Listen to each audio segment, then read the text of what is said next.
Hello and welcome to Pretty Good Gaming. It is October the 17th. I'm Henry. He's Gaz. Today we're going to be having a little discussion about the nature of sequels in the gaming industry. And of course your daily dose of nuggets, don't forget that. But first, let's have a little chat about crunch. The crunch period of video game development has been in the news a fair bit in recent weeks. Following the breakdown of Telltale Games, many of their now ex-employees have come forward to complain that they regularly worked overtime with no extra pay. Additionally, in a recent interview with Vulture, Rockstar's Dan Houser claimed that some of the development team were working 100-hour weeks. While Houser has clarified that it was only a small number of workers for a finite period of time, it appears that others have still been working very intensive workloads within the company. Ex-employee of both Rockstar and Telltale likened his employment at Rockstar to, quote, working with a gun to your head 7 days a week. The International Game Development Association, or the IDGA, also said on Twitter, science is clear. Working even 50-hour weeks is bad for you. Working a series of 100-hour weeks has a severe impact on your physical, mental, emotional and financial health. The IDGA haven't just plucked this out of thin air. They refer to an article which references research findings in an academic paper published by the United States Department of Health and Human Services in 2004. The paper concludes that in 16 of 22 studies addressing general health effects,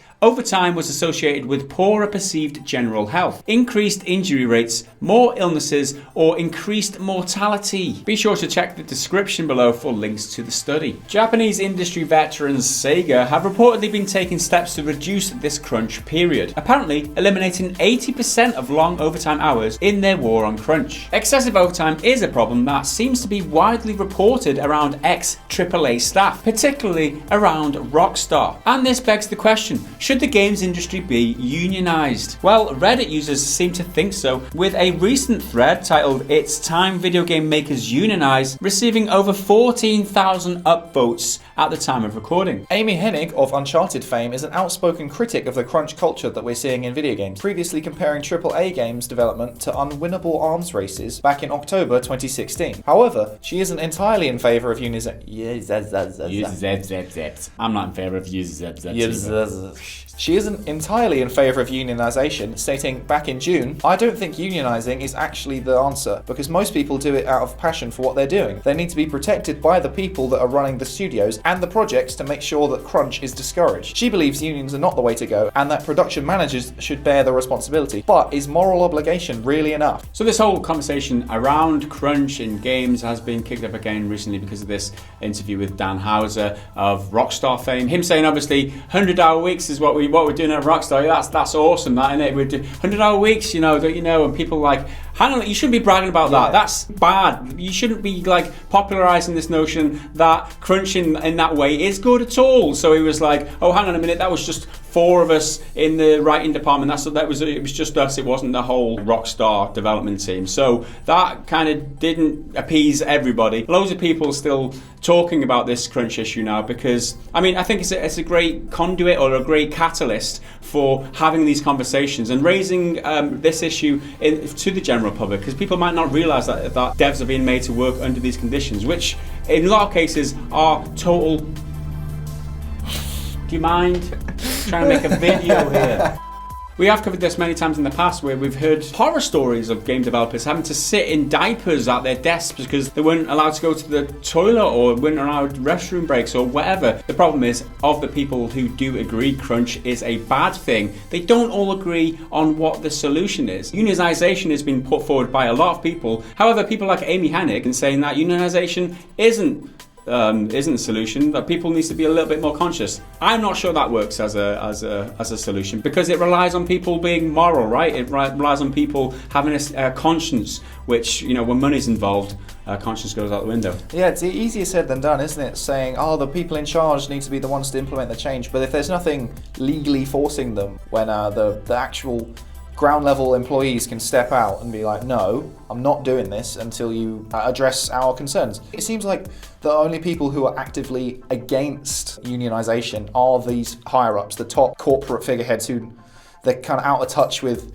the industry of what people want and game makers, the developers, actually want. They've got the most to lose, haven't they? Essentially, because if they're working these workers to the bone, working 60, 80 plus hours per week to get the games finished, unions will just say, no, we're not doing that. And then who loses? The guys who are making the money at the top of the tree, obviously. Yeah. It's power to the people, and they don't like that. I think it scares a lot of these bigger companies. Yeah. They can say, all right, we want you to do this. It's a little bit shady, but not so over the top that everyone's going to quit outright. It's just a little bit dodgy.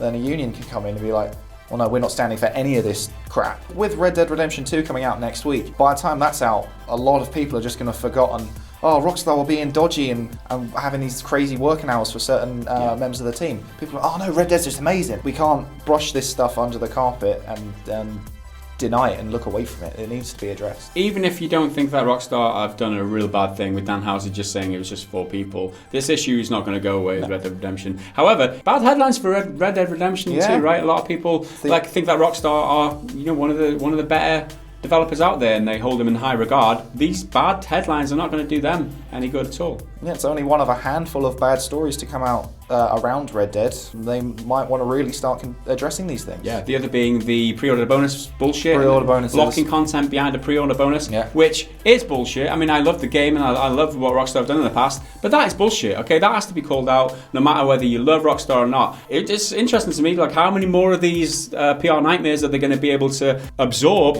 without being turned into the bad guy in the industry? Because you've seen it happen many times in the past. It's a slippery slope going from Rockstar down to EA level. Rockstar to Soapstar, right? Yeah, good one. Or like that. Rockstar to slippery soap. So yeah, that's it. In your soapbox. See, it was a funny story. It was a funny story. It's after not all all. doom and gloom. We're still idiots. Okay, let's talk about something lighter, something more fun. In fact, something juicier and tastier. Obviously, I'm talking about the daily news nuggets. First up, the 4th generation of Pokemon are now out in the wild in Pokemon Go. The new suits for Spider-Man in the first installment of the upcoming The City That Never Sleeps DLC, The Heist, have been revealed. We get a look at the Scarlet Spider 2, Resilient Suit, and Spider UK. Spidey for Team GB, right? Basically just blue, and then with a sort of Union Jack-esque thing like coming down from his shoulders. I'm not really feeling it. What about like all the other unrepresented countries there? Like, I mean, what about Spider France or Spider Germany or Spider Aussie Spider? That would be great. That would be cool, right? Proper stereotypical. It's just Spider-Man in the mask and then some like board shorts and the hat with the corks. Hat. Classic. Great. We got our first look at the single player in Battlefield 5 in a brand new story trailer. Video game chat client Discord has opened up its game store to the public. This is just the next step in an attempt to directly compete with Steam. In Diablo news, Nintendo and Blizzard have teamed up yet again for the release of Diablo 3 on Switch, launching a console bundle that includes the game and a Diablo-themed dock. Kingdom Come Deliverance got a trailer for its DLC, The Amorous Adventures of Bold Sir Hans Capon. The DLC was released yesterday and will set you back $9.99, or your regional equivalent. Keyboard and mouse support for the Xbox One is now one keystroke closer, as this month's Xbox Update preview build is confirmed to include the feature. Artwork for a Steam Midweek Madness sale has Sonic fans thinking that Sega are teasing a PC port of Sonic Colors, which is, as we have on good authority from our scriptwriter Jake, one of the good 3D Sonic games. We'll just have to take his word for that, right? Yeah, I mean, I don't know. I haven't played 3D Sonic for a while, and as I've said before, Sonic Adventure 1 and 2, good stuff. Classic. Good stuff. All 3 Crysis games have been added to Microsoft's backwards compatibility feature. The Hunter Call of the Wild 2019 edition is out now. Tactical RPG Valkyria Chronicles, the original one from back in 2008, is out now on the Switch. The previously Japan-only hack and slasher Warriors Orochi 4 released on Tuesday in North America on the PS4, Xbox One, Switch and PC. However, European gamers will have to wait until this Friday. So there you have it. There you have it. I love it. Haggits. So there you have it. There are your daily news nuggets. If anything pickled your fancy, is that alright? Tickled your fancy. Tickle your pickle. That's it. That's where it's going wrong. If anything tickles your pickle, let us know. Anything tickled your pickle, You can find a link to it down in the description, as well as a link to the merch. The merch store is now, you can get t-shirts, you can get cups, you can get clocks, you can get skins for your laptop, you can get all sorts of stuff. And it is Christmas coming up, and your girlfriend would look great in a PGG t-shirt. Isn't that right, Henry? And next up, we're over 3/4 of the way through 2018, and there have been a lot of huge games released this year already. God of War, Assassin's Creed Odyssey, Far Cry 5, Black Ops 4, and Monster Hunter World, just for starters. With all that said, there are still plenty more highly anticipated games to launch over the next couple of months, with the likes of Red Dead Redemption 2, Fallout 76, Hitman 2, and Super Smash Bros. Ultimate, to name but a few. However, every single game that I just mentioned was either a sequel or part of an existing franchise, which does raise the question, are there too many sequels? A probable reason as to why we see so many sequels, remasters and remakes of video games is that it's a whole lot safer than creating a brand new IP. GamesIndustry.biz recently ran a story about Ubisoft's brand new IP, Starlink Battle for Atlas. Starlink is a toys-to-life game on PS4, Xbox One and Nintendo Switch, which launched just yesterday.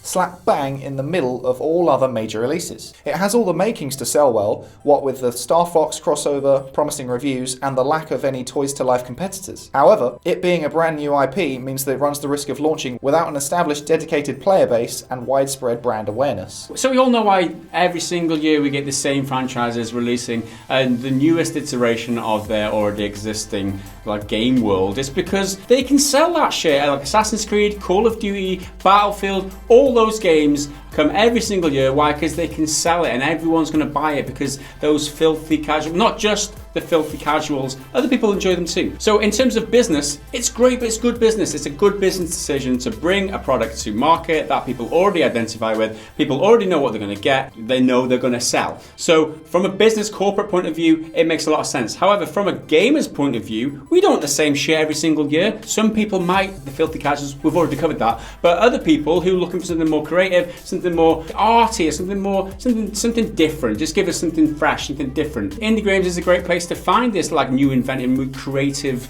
gameplay mechanics or anything new and fresh that you're looking for in the industry these days, because AAA just seems to be the place where they're just cashing in. But I know there's a disparity there. It's just how the industry is seen by two different parties, and I think that there does need to be more people taking risks, especially in the mid to higher tier. And there are people out there. There are definitely people out there taking risks. I think it can be very difficult for AAA level games to branch out and do new IPs, because there's been so much content created over the decades-long span of the games industry. Creating something truly original and brand new is very difficult. I think the problem for gamers, you take a risk on a $60 game and you might not like it if in a franchise they don't recognise. That's a bit of a risk to take. If you're paying a lot of money for a game, you want to kind of know beforehand, which is why bringing demos and more gameplay tests or things like that, getting people to play your game before they have to part with their money, is probably a good thing for these untested, untried new franchises coming to market. I'm a massive advocate for demos, but no one really does them anymore.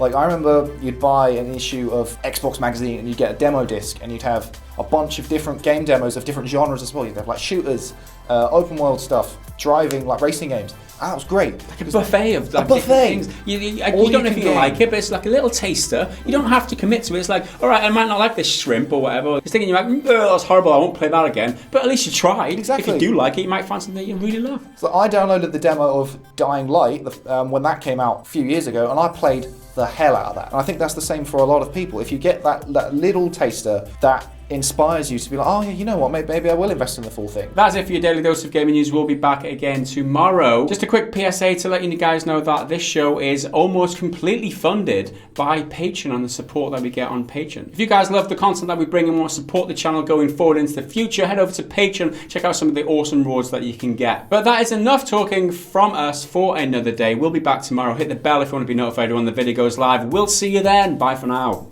The new suits. Oh, suits you, sir. The crunch. You can do a workout. Imagine a 100-hour week of just crunches. Yeah. That's your job. I mean, these game devs think they've got it hard. Imagine doing abs crunches for 100 hours, is what I'm saying. It's a big event here in North Wales, and you hear a plane go over. It's whoa, what's that thing? What's that thing in the sky? Was that was it like flying bird? Like a metal passenger bird?